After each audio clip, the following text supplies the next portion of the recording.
Welcome to the 2020 Ballarat Virtual Heritage Weekend, History at Home series. Now join us with local lecturer David Waldron, who's going to take us in an in-depth discovery of what he's been able to find with some witches' marks in some of our heritage buildings, specifically the Ballaarat Mechanics Institute. David will explore what these mean, where they are and what the findings are. So it's going to be very interesting to see what he comes up with around what's happening across this region. Please enjoy this presentation.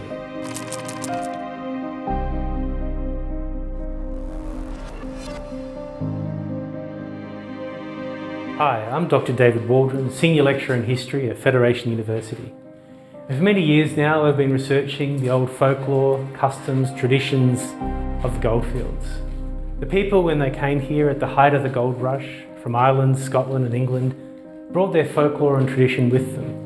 And often we see this in old homes, shoes hidden in fireplaces, markings left on the walls.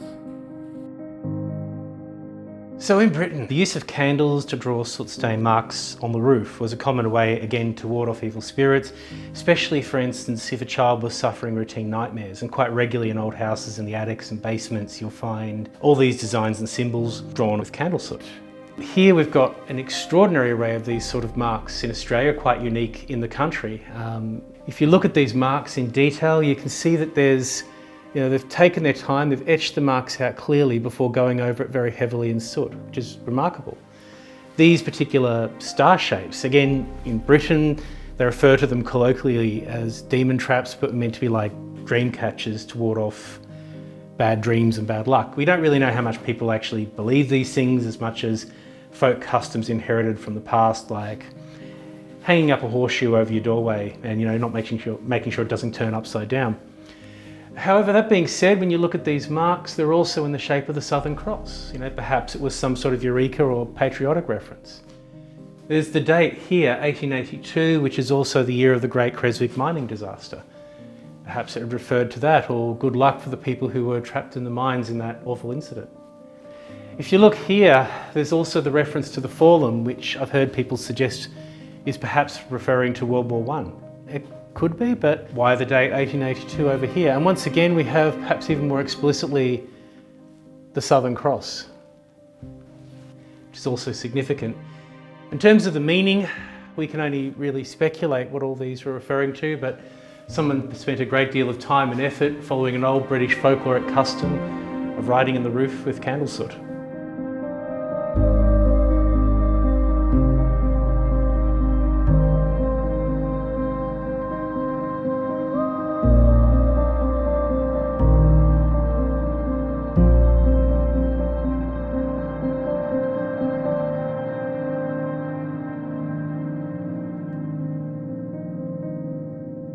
One of the most common things you'll find as an example of this old folkloric tradition is a shoe or a boot hidden in the walls. This particular one was found in Camp Street and actually had a little compartment made for it near the doorway, which was discovered when they were actually redoing the carpet very recently, as in within a few months ago. You see this being a very old turn of the century, probably 1890s boot. See the original hobnails and rear shoe here placed in. The shoe is very significant in folklore.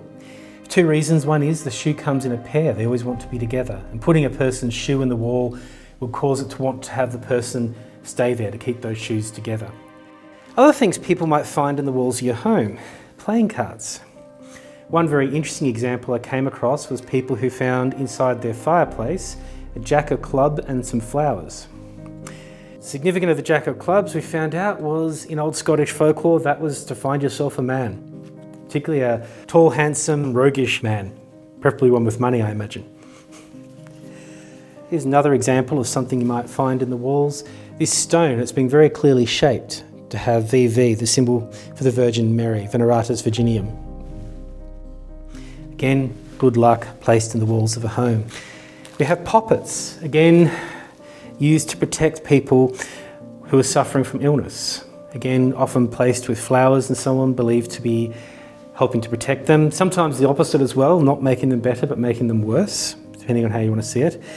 There is some record in the Ballarat Star and Ballarat Courier of people who were selling charms and cures. Mary Barrell is probably the most famous of these, who lived at 25 Lexington Street and applied her wares in Ballarat's old cemetery until the 1880s. Now, something that's also found in homes, and this is usually put on windowsills, doorways and fireplaces, is what's called a hexafoil or a daisy wheel. I've actually just made this one now. There are some fascinating and very interesting examples out at Smeaton, Guildford and Creswick. Just for local ones, there's also some lovely ones down towards Geelong and of course throughout Melbourne.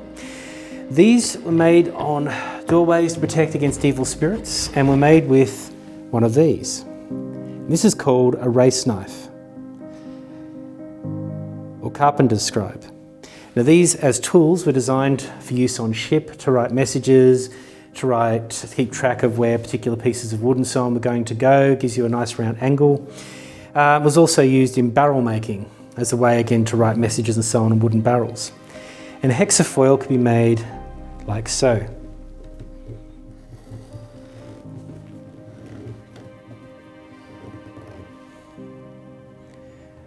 Like a little child's drawing.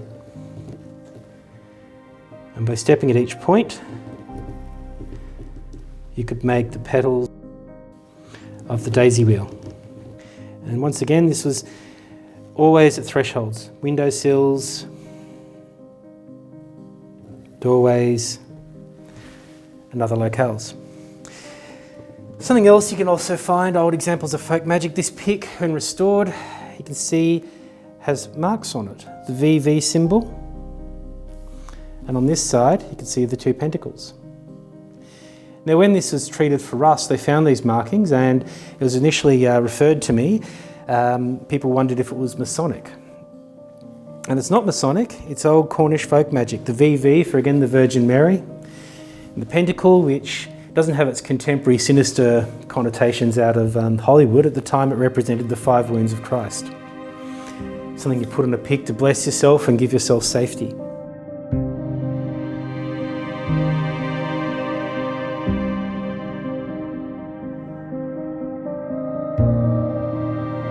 These old traditions reached their peak around the 1850s and 60s, and by the end of the century they become almost completely unknown. Just a strange mystery that people encounter when renovating their homes. But nonetheless, they're an important legacy to our folklore and heritage in Ballarat.